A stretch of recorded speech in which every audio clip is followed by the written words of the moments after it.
Sparks fly between a half-cybernetic warrior and the no-nonsense pilot. ScytheQ, once a fierce warrior now living in a sleek half-cybernetic body, has spent years battling her own emotions. She was forced to lock away her humanity behind the circuits and steel that she had become. When she is downloaded into a cloned body, her return to a human form leaves her yearning for connection. Major Tiger Teager, a no-nonsense pilot still dealing with the aftereffects of a previous mission, has no time to deal with the mysterious woman on his ship, especially when sparks fly, both literally and figuratively, between them. All thoughts of ignoring Psy are shot to the outer limits of the galaxy when they encounter enemies lurking in the shadows, and betrayal seems to wait around every corner. Trust becomes as deadly a weapon as any blaster in the remote regions of the star system. As Psy grapples with her growing humanity and her blossoming feelings for Tiger, her feelings put them both in danger. The only way to survive is to face the truth about who she has become and the human she needs to be for herself and for Tiger, but will it be enough to save them? Travel to the far reaches of the universe and discover the power of love and the human spirit, as Psy and Tiger search for a safe harbor for their hearts. 1. ScytheQ flexed the cybernetic fingers of her left arm and eyed the looming figure of the Otimtron W watching her from the center of the exercise room. Through the speakers, a song howled about werewolves, whatever they were. If Psy hadn't needed to keep on her toes, she'd have tapped them to the song. It was catchy. She made a mental note to find out what a werewolf was. The Otimtron W robotic model was the most intimidating of the cybernetic models created by the Kai, and that was saying something. All the models were big, dark, heavily armored and seemingly indestructible, but Tim was the biggest and darkest of them all. Looks weren't everything. The cybernetic models had a weak spot, as the Kai found out a little too late to save themselves from the specially designed virus that had been unleashed on them. But that was long after their major, Cabe X, had exploited the cybernetics' internal systems and figured out a way to download their human consciousnesses into 8 of the cyborg models. They'd had to leave their human bodies behind, but at least they'd been free and a version of alive. They stole the cybernetic ship they'd been assigned to, a ship made specifically for use by the cyborgs. And once freed, they'd become known as the most dangerous pirates in several galaxies, despite a bad habit of trying to defend the weak and free any slaves they encountered. They'd have probably done more but being relentlessly hunted by their former master, and the bounty hunters he'd hired, kept them on the move. In their search for tech to keep ahead of their enemies, they'd arrived in the Garadian galaxy and found unexpected allies and a way to become themselves again. Psy had been one of the first to return to human form, not by choice but by necessity. It had been challenging, though, to be completely human after being so powerful. Fortunately, once that crisis was over, the Garadians had been willing to help her reintegrate some cybernetics back into her human body. And Tim, the Otimtron W across from her, had agreed to let her try to pound on him to test that integration. He was a good friend. "Are you ready?" Psy asked, mostly to stall as she shifted position, preparing to launch herself against all of that tall and unyielding metal. Maybe this wasn't such a good idea. The music changed to something about falling to pieces. She hoped it wasn't an omen. Tim gave the cyborg equivalent of a sigh and crooked a metal finger at her. If he could have looked worried, he wouldn't have. There was literally no way her mostly human body could hurt him. But Tim wouldn't hurt her. Despite his imposing appearance, he'd always been a gentle soul. The red glow of his optics deepened, as if mocking her for hesitating. "All right then." Psy ran forward, using enhancements integrated into her legs to run up the front of his body. With a twist, she was on his shoulders, one leg hooking around his neck. It was like trying to squeeze rock, but her inner systems assessed the force ratio of her output for later study. A hand closed around her other leg and plucked her off, holding her so that her dark ponytail just brushed the mat. She twisted loose because he let her and tried again, rolling under the length of an arm and attempting to trip him. She failed, but was still impressed at the amount of force she could bring to bear. His hand closed around her neck. She told him to do it when it felt right to the moment, and lifted her off the floor again. An inner shield blossomed out of her skin, keeping his hand from making contact with her skin. It successfully resisted the pressure he carefully brought to bear. There was the sound of a throat being cleared, and Tim swung around, taking Cy with him, her legs flailing. Rena Katala stood in the doorway to the exercise room, her arms crossed and both her brows arched. Rena. Cyborgs didn't have a lot of emotional range to bring to their voices, unless they used a program. But Cy knew Tim liked Rena a lot. Everyone knew it except for Tim, as far as Cy could tell. And maybe Rena. She might not know. She wasn't a cyborg, but she was very good at hiding how she felt. Tim. Cy. Rena's voice didn't give much away, but the edge of her lips twitched. Don't you think you should put Cy down? Oh. Right. Tim's hand opened, and Cy flipped around and dropped lightly onto the mat, her hidden cybernetics easily absorbing the contact. She should have Tim throw her up and see how far the cushioning worked. But she wouldn't ask in front of Rena. Tim became less attentive when the Garadian was around, unless there was danger. Then he became hyper-focused. The only two of their crew that had been human longer than Cy were Cabe X and Boom. Both of them had managed to successfully navigate the frontier of human emotions, or so it seemed, since they were both in relationships. Others of the crew who had become human after her had managed it as well. She supposed it gave her hope that she'd do it too, though she still wasn't sure why she'd want a relationship. She glanced around the well-equipped gym that she'd been using to test her physical limits, and wished there was a gym for trying out human emotions. She might have expressed this wish to Cabe X during a weak moment. The transition back to partial cyborg hadn't been without painful challenges. He'd smiled and shaken his head. You have to slug it out with love in the real world, Cy. Maybe this love emotion was afraid to take her on. She'd read some books supplied to her by women from the Earth expedition, books they called romances. The emotions the characters experienced had not yet affected her, though she'd paid close attention when she'd come within smelling distance or made eye contact with unattached males. She wasn't sure if it was a plus or minus that the accumulation of males had gone down since Cabe X had moved them to the central command of the Garadians. The Earth expedition, and possessor of the highest concentration of eligible men, still preferred the Kick outpost, with its cloaking capabilities, as their headquarters. Travel between the two planets wasn't hard with the Garadian transit system, but she could hardly ask if she could go there to sniff men. And considering the way the doctors had questioned her desire to reintegrate cybernetics into her body, she had a feeling that the changes might be off-putting to human males. She'd gone ahead with the integration because feeling safe and in control was better than male smells that might make her heart flutter. And that sounded very uncomfortable anyway. How did it go? Rena asked, her gaze moving between Cy and Tim. When Cy had first been downloaded into this body, she had been aware of startled or uneasy glances from the other Garadians. Apparently the clone source material for her body had been well known to the other Garadians. But as her own consciousness had settled more deeply into the body, her face had undergone enough subtle changes that it happened less frequently. She had a feeling that the cyborg enhancements would complete the disconnect for them. And the enhancements were helping her to feel more at home in this body, or at least more safe. She did well, Tim said. Then she is ready? I am ready, Cy said. Rena nodded. I'll let the Meister know.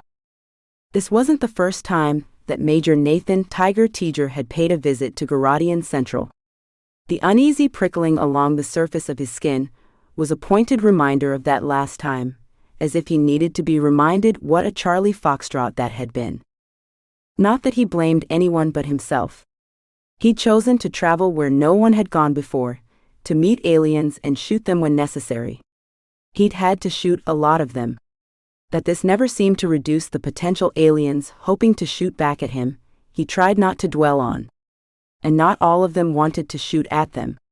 Some of the aliens wanted to shoot with them. He'd gotten both a promotion and new nightmares out of that last alien shoot-up. He gave a mental shake of his head, remembering the psyche eval that had followed.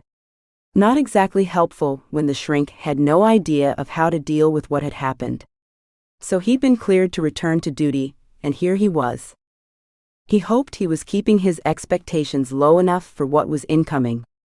General Hallowell wouldn't have summoned him here just for a friendly chat about the non-weather, or who won the championship back on Earth that they hadn't been able to watch. Small talk was an interesting level of difficult in outer space. The movies, the books, the shows, the newspapers were all out of date by the time they reached this galaxy. And the faces? It was a good thing they had a planet to hang out on when things got too close on board the ship. With all the close quarters and battles, it was a wonder the shrink had room on her schedule for him. The blue line he'd followed since exiting the Garadian transit system stopped abruptly at a hatch. "You have arrived, Major Teager," a voice spoke from a hidden speaker. It didn't sound like Bangle, but Tiger was aware that the sentient AI could change her voice whenever she wanted to. The hatch slid back before he could touch the controls, and he entered, the hatch closing so quickly behind him, he felt it brush against his backside. Had he done something to piss off the AI? He came to attention when he saw General Hallowell sitting at the head of a long table. There were multiple screens on 3 sides of the room, each showing sections of space unfamiliar to him. Or were they? He didn't frown, not while he was at attention. "Sit down, Tiger," the general said. The general being friendly was never a good sign. Tiger recognized the others at the table with him. Doc the Terrifying, Nivi, the Maestra of the Garadians, and a cyborg. Yeah, he should be worried. So that is who they waited for. Cy studied the male who had first come to attention, then removed his cap and taken a seat next to General Hallowell. His sturdy frame did inspire some confidence, she decided. Or was it that he projected confidence, and she accepted his valuation of himself? There was strength there in both movement and in his square, determined face. Both he and the general wore similar camouflage, which fit them comfortably, while still managing to give her the impression of competence. His posture was almost as good as a cyborg's, and his light blue eyes were keen, but had also turned wary at the sight of her. He didn't like her? Or didn't trust her? Whichever, it was mutual.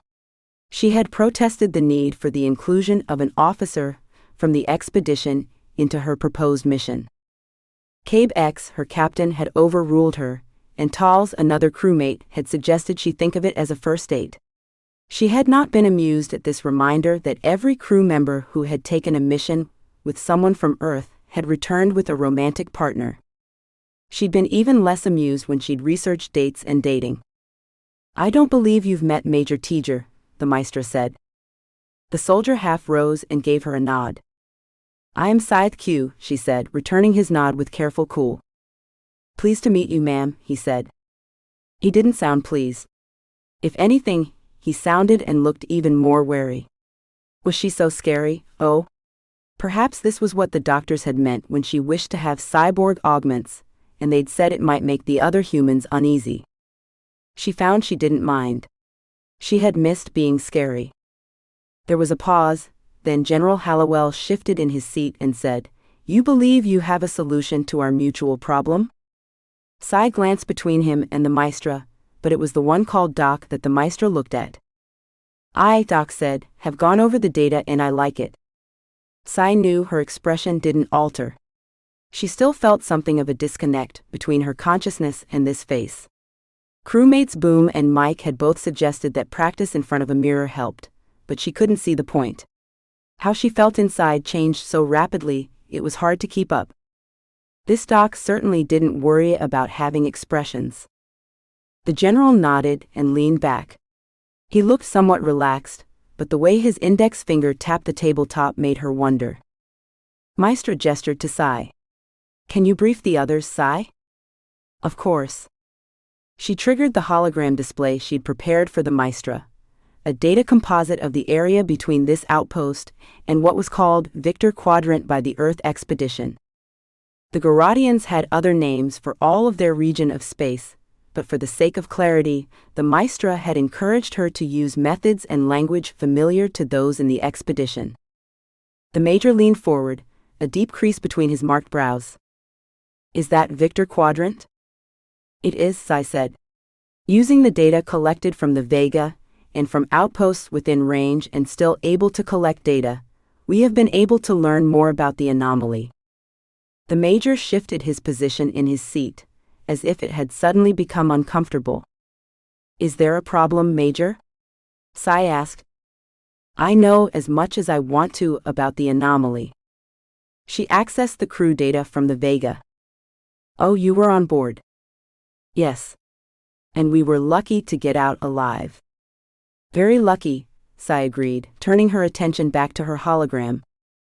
"Our best scientists have been studying that data," the Maestra said, "in conjunction with your scientists, General, and they feel fairly certain that what we are seeing is a collapsing galaxy." She glanced at Doc. "It is very exciting to have this data." "You should try being in it," the Major said. "But you say it's not a threat to us," Hallowell put in.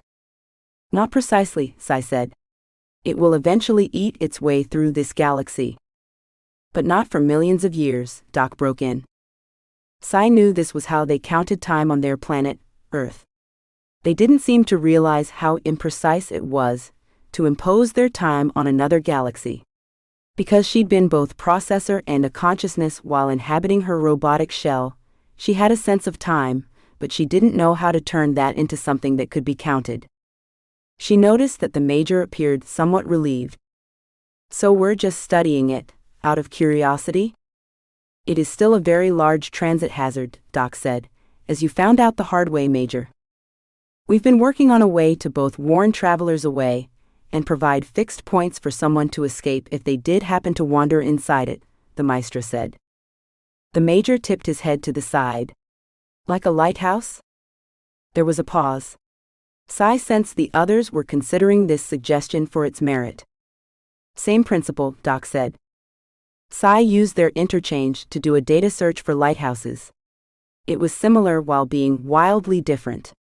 "Interesting. Perhaps it helped them to find context?" "Cy?"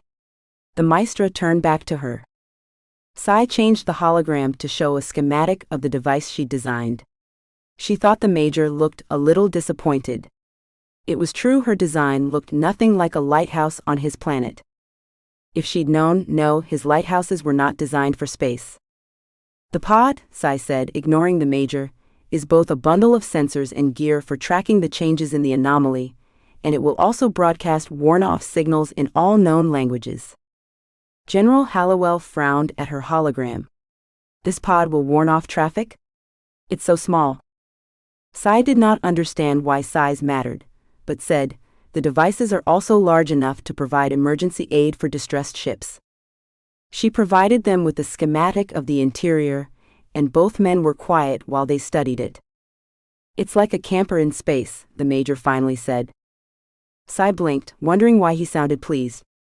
"If needed, one or two scientists could stay on board while updating and collecting data," the Maestra added. "Or repairing damage." General Hallowell frowned at the display. "How can you possibly plan for emergencies?" Cy understood his concern. "We can't," she said. "But the pods will provide a safe place to send out a distress beacon if repairs aren't possible. We have begun outfitting more of the emergency response craft that ASMC tested for us," the Maestra said. "But the main purpose of the pods is to prevent ships from getting into trouble." The Major made a sound that sounded skeptical to Cy. "Yes, Major. That's a big, untidy, and dangerous place." He looked like he wanted to continue, but instead compressed his lips into a thin line. "The known edges of the anomaly are difficult to map," Cy conceded. "But we believe the pods will help us see what the naked eye cannot." "I know what I saw," the Major began. "You saw the disruptions caused by the collapse," the Maestra said. "Planets ripped apart, debris fields, solar storms." She shrugged, her expression wry. "You are wise to be wary. We will attempt to place a pod close to where the Vega first encountered problems," Cy said. "Once it has been activated, We'll monitor the data collection, then based on what we learn there, we will place another pod as far as we can while still maintaining contact between the two pods. Why not just place them? Hallowell asked. We don't know what we don't know yet, Cy said. Based on the readings from the Vega, there are localized disruptions that will need to be accounted for. That sounds a lot like you're winging it, the Major pointed out. Cy blinked, but the Meister chuckled. A concept you are most familiar with, I think? She has us there, Major, the General said. There was a pause, then Cy continued. We are fortunate to have the data from the Vega. Using this known data. Known data? Doc didn't look at her, and the question was offered quietly. Didn't you just say you don't know? Cy almost smiled. Yes, there is much we don't know, but what we think we know, she shrugged. The only way to map the unknown is to use the known. Cy glanced at the General, then at the Major. Both looked concerned. While she didn't blame them for this, she felt a tinge of impatience. She didn't need their permission to proceed with the mission. She wasn't sure why the Meister wanted them looped in, was the word she'd used. Or why Cabe X seemed to desire this as well. It was much too serious and, yes, dangerous, for his reason to be a matchmaking endeavor. She saw the General hesitate and glance at the Major. Was he also puzzled by the invitation to be part of the mission? It felt as if the Meister read Cy's thoughts when she said, "Together we see more and farther." The General looked up, then his lips curved, though Cy wouldn't have called it a smile. Yes, he said. He once more looked at the Major. He didn't speak. Yes, the Major said. Cy was fairly sure he sighed. That she understood.